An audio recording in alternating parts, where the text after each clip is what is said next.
Did you know that 90% of people who apply to become a flight attendant are rejected? There is a saying that it is harder to become a flight attendant than it is to get into Harvard. Now, if you are ready to finally achieve your dream of working as a flight attendant for your dream airline, make sure you stick around because I have all the tips and tricks that are going to help you land your dream job as a flight attendant. Hello friends, my name is Ryan and I am a flight attendant for a major UK airline. And in this video, I'm going to be giving you guys a step-by-step guide as to how to become a flight attendant for your dream airline. Now, just a little bit of a backstory for me. I have been working for my dream airline as a flight attendant for over 2 years now, so I have a little bit of knowledge in this field. It did take me 3 tries to finally land my dream job with my dream airline, but I finally got there, and I'm here to share my tips and tricks and knowledge with you to help you guys finally achieve your dreams and finally take off into the sky. Now, this is going to be a mini-series, so I am going to have a few different videos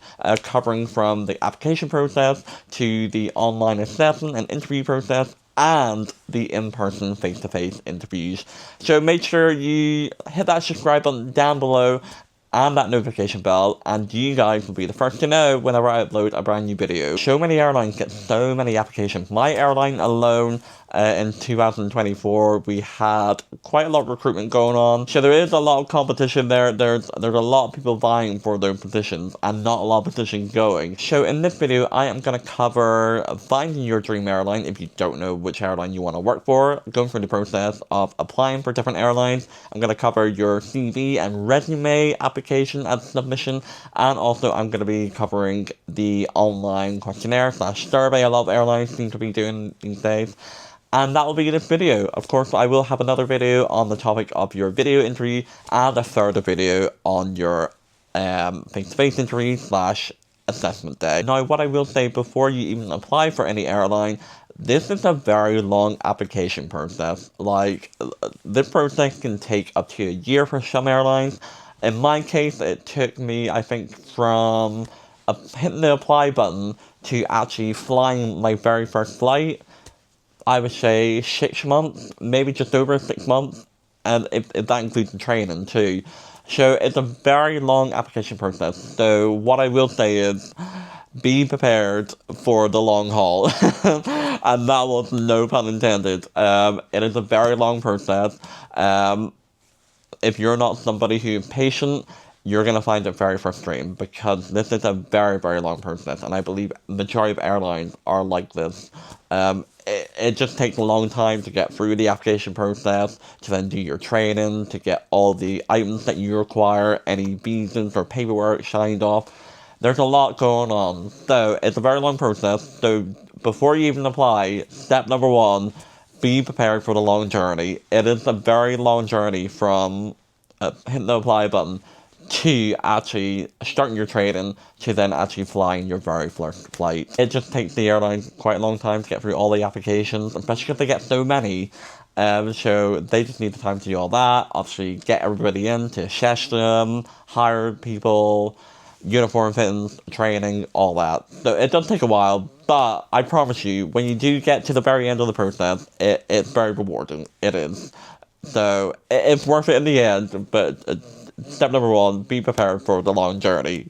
It is a long journey. It is a very long journey, but it's worth it in the end. I promise you that. So I'm now going to dive into step number 2, and that is applying for the airline that you want to work for. Now, for some of you who have come to the video, you may already know which airline you want to apply to. I'm very similar. I knew which airline I want to apply for, which is my current airline that I work for. I knew I really wanted to work for them. I knew why I wanted to work for them. And yeah, it was either them or no airline. And for some of you like that, amazing. Now, there may be some of you here who may not know which airline you want to apply or work for. So the first thing you want to think about whenever you're applying for different airlines is think about the different lifestyles that airline might be able to offer you. So for example, if you're applying to a short haul airline such as EasyJet or Ryanair, I'm using UK and Irish Airlines here, but the same can be said for maybe many US carriers or many Asian carriers. When you think about EasyJet or Ryanair, most of their flights take off from base in the morning or during the day, and they return back to base that same day. They might have the odd layover here or there, but majority of the time they are returning to base. So that's one thing. If you're someone who's quite family orientated and you need to be at home quite a lot, that might be a very good lifestyle for yourself. If you're a bit like myself and you like getting away for a few days, then an airline that specifies in long haul travel only will be perfect for you. There are a few airlines out there, majority of them don't really just specify in long haul, but do be aware that obviously with long haul comes a lot of jet lag. So that might not be really good for you, but if you're somebody who can deal with jet lag quite easily and you love getting away for a few days and coming back home, then that lifestyle is going to be perfect for you. Or perhaps you're somebody who wants a little bit of a mixture. Maybe you want a little bit of a mixture of going away for a few days and then also flying from base and returning on the same day, in which case you might want to look at an airline that offers you a mixed fleet. So airlines such as British Airways, I believe, and Aer Lingus, they're perfect for those because sometimes you'll have your long haul trips where you'll be away and you'll come back. Sometimes you'll have like a Euro tour where you'll like go across Europe, stay for a few days, and then come back to base. And sometimes you might even just have a there and back within a day, so you'll be back at base within the day. So my top tip for that is definitely look at what the airline can offer you in terms of lifestyle, how the flying is going to affect you, more importantly. You don't want to be working for a long-haul airline, getting hit with a ton of jet lag, and then have a lot of responsibilities back home. So really, really think about the lifestyle that working for this airline is going to be able to offer you. You'll be able to find all that, of course, in the application stage, the About Us page of any website, of any airline. Or, of course, you might want to think about applying to some of the Middle Eastern airlines. So airlines like Emirates, Etihad, and Qatar. They're very famous and they're very well known across the world. The only thing about these airlines is, part of the lifestyle is you kind of have to move over to those countries, because that's obviously where they're based in. So think about the lifestyle that all these different airlines can offer you. Think what's going to work best for you. Now, the perfect tool for this, if you want to find out which airlines are hiring and recruiting at the time, is www.airlinecareer.com. On this website, it's really, really handy. They have a massive list of all the airlines across the world. It'll tell you who's recruiting, who they're looking for, their general like preferences in the applicants that they want. So it's a really, really handy tool to see which airlines are currently recruiting if you don't know which airline you yet want to apply for. So definitely have a look on that website. And then what you could do from that website is then go onto the actual airline website itself. So let's say Emirates, just go to www.emirates.com, have a look at the recruitment page, and again, it should match what the airline career website is saying, and you can have a look at all the airline careers in there. And the search box, you can just put cabin crew or flight attendant, and all the jobs relating to being cabin crew or flight attendant should pop up. And again, just click the button, click the apply button, and you should be off to a great start. And I also followed my airline on different social media outlets such as Facebook, Instagram, and YouTube. Now, the reason I did this was whenever my airline was finally recruiting, they put it all over social media, and they actually put the link to the recruitment page, as it were, and the application page, on their social media. So I just clicked it, I saw on Instagram and Facebook, clicked the link, and I was right in there. So if there is an airline you really, really want to work for, and they're not recruiting at the minute, make sure you do that, because that's going to be a very important stage. That's going to let you know whenever they are ready to hire and recruit. Now that's going to bring me to step number 3, and that is hit the apply button. This is what you've been waiting for, so hit that apply button. Most airlines these days will require you to upload a resume document, or a CV, what we call it in the UK. Basically a document of all your qualifications and experiences. So most of them will expect you to upload one of those. So make sure you have that ready in advance. And again, what I usually tell people, because I usually get asked a lot of questions around what are airlines looking for, what's like the number one formula to guarantee my success.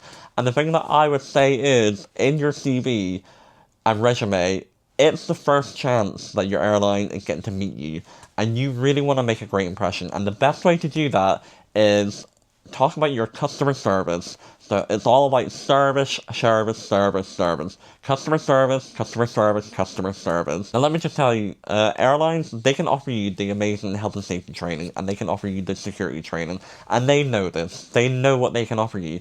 What they're more interested in is what you can offer them, and what customer service skills you can offer that airline to help elevate the airline. It's all well and good being the most academic person and saying that you're the most safe person in the world, but if you don't have any customer service skills, your airline's not even gonna look at you. So my top tip for you guys is make sure on your CV and resume you are really expanding on your customer service experience, listing everything. It could be from when you worked in the local mall, to when you worked in a restaurant, to like when you volunteered in a bookshop, or volunteered in a charity shop. It doesn't matter. As long as you have that customer service in there and you expand on it and you explain why it's important and how it shaped you and how you're going to take those skills and apply them to your job as a flight attendant, you are going to be in the door already, because that is what they want. They want to see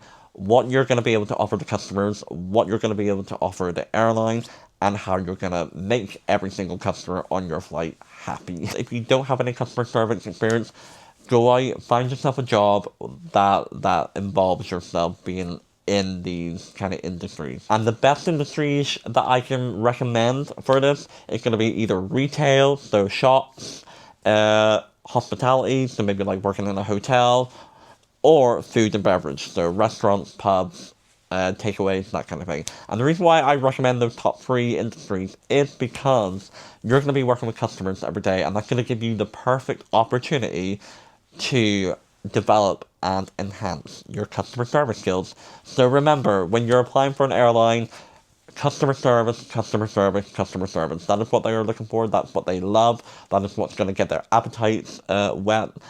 And that is what's really going to make you stand out from the crowd. If you can highlight your amazing customer service skills and what you've done for customers in the past and how you've helped them and how you can take that and apply it to working as a flight attendant, you're already in the door. Now that brings me to step number 4 in the video, which is gonna be your online assessment / your online questionnaire. Now, hopefully, by this point, you've hit the apply button, you've submitted your CV / resume. At this point, this is probably where the kind of bulk of waiting might happen. It might be 2, 3, 4 weeks until your airline gets back to you with this. Do not worry, it's perfectly normal. I had it too. It took my airline 2 weeks to get back to me after I hit that submit button. It's just part of the process. Unfortunately, they have so many CVs to read that just takes a while to get the online survey sent out, but they will get there, and you will get to the point where you will open up an email from the recruitment team and you'll see a lovely link to either like some kind of online assessment or online, usually what it is an online kind of survey / questionnaire. Now, most of the time, these are scenario-based questions, and they usually have like a multiple choice, and it's usually to kind of determine your personality. And it's usually to kind of evaluate how your personality is going to work with the airline, if that makes sense. So, for example, you might have a question like, it's all scenario-based, so you might have a question like, you can get to the airport, and your flight's been cancelled, and you've been told by crew control that you have to go to Fiji instead of going to Hawaii. I don't know, we're gonna go with that. And usually some of the answers you'll have like, oh, accept the changes, you're a very flexible person, you kick off about the changes, you're not a team player, you're gonna go home. There's a load of different options, but what they're looking for is for you to kind of select an option and go through the question. Now, my number 1 tip for this is, don't just click the option that you think the airline wants to see. Because, and the reason why I say that is, yes, it could lead to you getting the job, and I'm going to contradict myself a little bit here, but the problem is, you finally get your dream job, and you're not ready for it, and you said that you're a very flexible person in the survey, but then you actually get to doing the job, and like, you actually have to go through this event where your flight is cancelled, and you have to go to another destination, and it turns out that you're not very flexible, but you said in the survey that you were, it's not going to be a good look for you. So try to answer the survey as honestly as you can and as best you can. And what I would say is draw on your experiences that you've gone through life, and just draw from your skill set and your qualifications, and just answer as honestly as you can. Now, my survey didn't have a time limit, but I do believe there are airlines out there that do have a time limit on them. So, again, just take your time, read the questions, read the answers. If you have to go back over certain questions, do it. If there is a time limit, use your full time limit. If you have 30 minutes on your survey, take the full 30 minutes, take 29 minutes, because you're better making sure that you understand each question and you've answered as honestly as you can, rather than trying to fly through it thinking, oh, the quicker it's done, the better. Because the quicker it's done, it's not the better, because you could misread some information. It could be a whole mess. So take your time with it, use the full time limit if there is one, and answer as honestly and as best you can that is true to your personality and true to your experiences in life. A lot of airlines will give you a mathematics test and also maybe some kind of English test. And again, if you do get one of those, take your time with it, don't rush. Just, if there's a time limit, use the full time limit, and again, answer as best you can. That's my best advice. Just take your time, do not rush it, because if you rush it and you accidentally answer a few questions wrong, that could be the difference between you getting your foot in the door for a video assessment / interview as opposed to getting rejected. And it could be the difference between one question. You never know. So just take your time with everything, don't rush it, and really, really think about the answers that you're giving. Now, by this point, it'll probably be another long wait, unfortunately. But again, as I said, we're nearly at the end of this video, which means we're nearly at the end of the first part of the application process. You'll be glad to know that if you pass your online assessment and survey / any questionnaires or kind of any online tests that your airline has given you, and you finally receive that positive outcome, by this point you should have received a video assessment / a online video interview. Now, I will cover all of this in a separate video because there's a lot in there. There's a lot to go through. But, yay! Well done! You've pretty much done the hardest bit, in my opinion, which is getting your foot in the door. Because when these airlines just see a CV, they just see a bit of paper. And you could be anybody, you know? And I know that sounds really weird, but when you got over 250,000, 300,000, 500,000 resumes to read through, and everybody's talking about how great they are, there's a lot in there, and there's a lot of people to kind of reject. So if you've gotten to this point, please feel proud of yourself, because it is not an easy feat to get to a video assessment / interview, especially when applying for an airline. It's not easy at all, because you're just a bit of paper. They can't even see you. So congratulations, well done, and make sure you hit that subscribe button, because I will be taking you through in another video through the next steps. Now, unfortunately, if you did not get the result that you had hoped for, what I will say is please don't be disheartened. As I said at the start of this video, becoming a flight attendant is so much harder than trying to get into Harvard, because there's so many limited spaces available. Yes, there's many airlines out there, but there's so many applicants, because this is a lifestyle that so many people want. So please don't be disheartened. Please don't give up. Try again. As I said, it took me 3 times, and on my third try, I finally got here. So what I would say is, take a step back, think about your resume. Is your resume as strong as it could be? Does it reflect you as well as it could? And also take a look at maybe your online assessment and really think about, did I really answer those questions as honestly as I could? Did I answer those questions as best that I could? Is my personality even a match for my airline? Who knows? What I'd say is, if there are many airlines out there, so try applying for another airline. because we're all secret sauce, in my opinion. We all match a certain airline. Don't get started. Try to apply to other airlines if you can, because you may be the secret sauce, and you may be what another airline is working for, as opposed to the airline that you applied for originally. So don't get disheartened. Don't give up. If you want to apply to the same airline again, try it again. Usually most airlines, I think, they make you wait another 6 months for the next recruitment drive.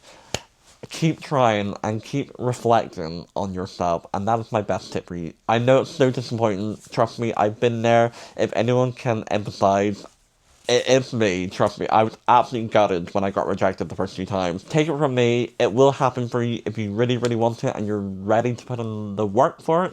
It's gonna happen, but it just might take a little bit of extra time. So take a step back, take a breather, reflect, and try again. Now, as I've just said, if you have got the positive outcome that you were looking for, your next step will be going to a video interview / video assessment. Now, I'm going to do a separate video on this, and I'm also going to do a separate video on your face-to-face interview / face-to-face assessment day. So, as I said earlier, make sure you hit that subscribe button down below and that notification bell, and you'll be the first to know whenever I upload those 2 videos. But that's the end of this video. I hope I've given you guys some really helpful tips and insights into the application process. I hope I've given you guys some things to maybe think about. As I said, I have been working for my airline now for 2 years, and I absolutely love what I do. And it's a very rewarding job. It can be, listen, there can be some tough days, because there can. But I love what I do. I really, really love what I do. I love the people that I've met. I love what I do. I am very lucky and grateful to say I love what I do. So take it from me. Whenever you do get to the end of the process, as long as it can be, it's so rewarding and it's worth every second. So with that being said, please do like this video if you did find it useful and helpful, and if it has given you some useful and helpful tips and tricks to get you hired by your airline of choice. And it also lets me know that you guys enjoy the content. But with that being said, I do have to skedaddle because I have a lovely little LA trip coming up, and I need to dash to the airport. So I'm gonna love you guys and leave you. So thank you guys so much for watching this video. I hope you all have a magical day wherever you are, and I'll see you next time. Bye!